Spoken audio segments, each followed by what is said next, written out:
Bismillahirrahmanirrahim. Assalamualaikum warahmatullahi wabarakatuh. Salam sang sejati. Keilmuan apapun akan terlaksana jika dilakukan di dalam perbuatan yang nyata. Ilmu menunjukkan pada ajaran hidup menuju kesempurnaan diri pribadi. Sedangkan bila masih dalam bentuk ajaran, itu hanya baru sebatas teori. Dan teori apapun tidak akan membawa manfaat apa-apa bagi kita bila tidak dipraktekkan dalam kehidupan sehari-hari. Di dalam sebuah ajaran ada perintah dan larangannya. Tujuan perintah dan larangan tersebut adalah untuk mendisiplinkan diri kita agar diri yang sebelumnya liar menjadi kita. Diri yang sebelumnya yang selalu memperturutkan keinginan hawa nafsunya, keakuan dirinya menjadi diri yang bisa menurut dengan diri hakikinya. Roh yang merupakan manusia sejati dan sejatinya manusia sebelum ada di dunia ini telah dirancang di dalam kitabnya masing-masing.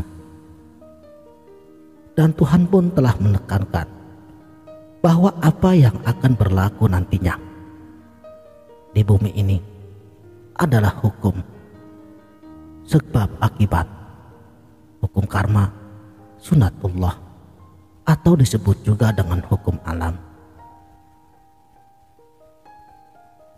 Keberhasilan dan kesuksesan adalah akibat dari sebuah sebab. Sebab dari keberhasilan atau kesuksesan dari kerja keras. Dan untuk bekerja keras, terkadang kita membutuhkan motivasi kerja yang tinggi dan juga niat yang teguh. Tubuh atau raga yang rajin bergerak mencari rezeki yang halal asalnya adalah dari jiwa atau batin yang tenang, nyaman, dan bahagia.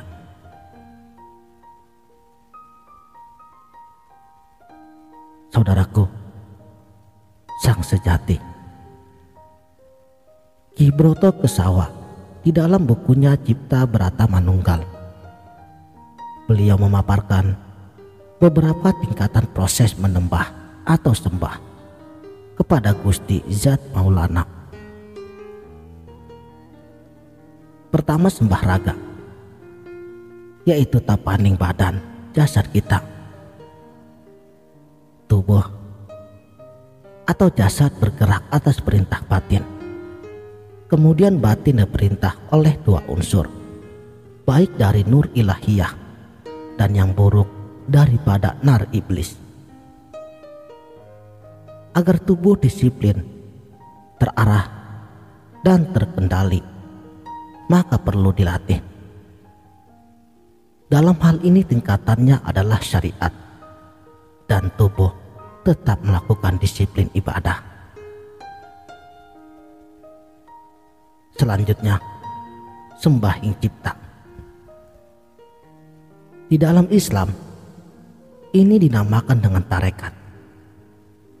Sembahyang hati yang luhur. Untuk mencapai hati yang luhur, diperlukan kesadaran nalar atau logika.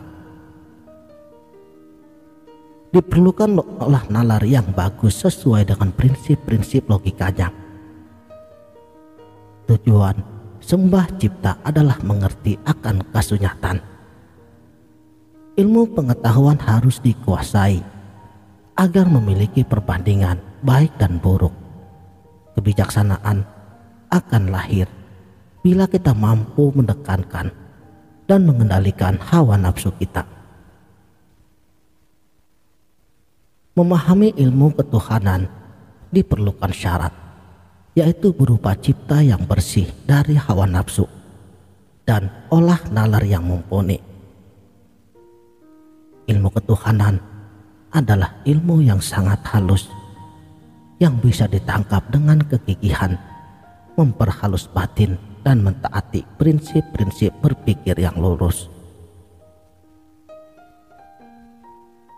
Tujuan dari sembah cipta itu untuk mengendalikan dua macam sifat, angkara yang menimbulkan watak adigang, adigung, adiguna, kumingsun dan sebagainya, dan watak keinginan menguasai akan kepunyaan orang lain.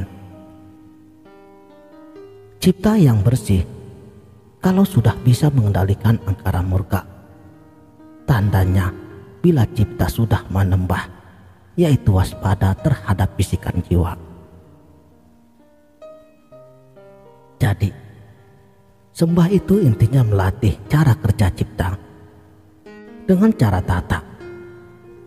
Telaten adalah pembiasaan diri agar mendarah daging menjadi kebiasaan dan watak yang akhirnya terbiasa mengetahui sejatinya penglihatan, yaitu pramana. Bisa dikatakan sampai kepada jalan yang sejati, yaitu penglihatan pramana. Tanda sudah sempurnanya sembah cipta adalah berada di dalam kondisi kejiwaan sepi dari pamrih, seperti tidak ingat apapun. Itu pertanda sudah sampai batas, yaitu batas antara tipuan dan kenyataan. Jadi sudah ganti zaman dari zaman tipuan menjadi zaman kenyataan. Rasa badan ketiga, saka ponggorohan maring kasunyatan, rasaning badan tetelu. Wadah astral dan mental seketika tidak bekerja. Disitulah terjadi jelupa, tetapi masih dikuasai oleh kesadaran jiwa. Dan waktu itu menjadi eling dan waspada. Artinya diamnya raga, heningnya cipta, ingatnya budi, rasa yang sejati. Kemudian sembah jiwa. Di dalam Islam ini dinamakan hakikat. Kalau sudah bisa melaksanakan sembah cipta, barulah bisa melaksanakan sembah jiwa. Artinya merasakan dengan menggunakan rasa. Yang seperti ini bisa kita temui di dalam keheningan, eling dan waspada. Dan tandanya adalah semua sembah, panembah batin yang tulus tidak lagi tercampuri oleh rasa lahir sama sekali. Dan bila sudah melihat cahaya yang terang, tanpa bisa dibayangkan tetapi tidak silau, pertanda telah sampai kepada kekuasaan, kasunyatan, atau kesejatian, yang juga disebut dengan Nur Muhammad, yaitu tiada lain cahaya pramana sendiri. Kemudian sembah rasa. Di dalam Islam ini dinamakan dengan makrifat. Dan sembah rasa itu adalah mengalami rasa sejati. Inilah rasa manusia yang paling halus, tempat semua rasa dan perasaan, yang bisa merasakan perlunya menjadi manusia yang berbudi luhur dan menyadari bahwa dia adalah pribadi yang merupakan wakil Tuhan. Rasa hidup adalah rasa ketuhanan, rasa adanya yang diri pribadi, manunggal tanpa batas dengan rasa semua ciptaannya. Tanda bila sudah mencapai kasunyatan, sudah hilanglah ilah-ilah yang lain. Inilah sampai kepada tauhid yang murni. Sekianlah, mudah-mudahan video ini dapat bermanfaat. Wabillahi taufiq wal hidayah. Wassalamualaikum warahmatullahi wabarakatuh.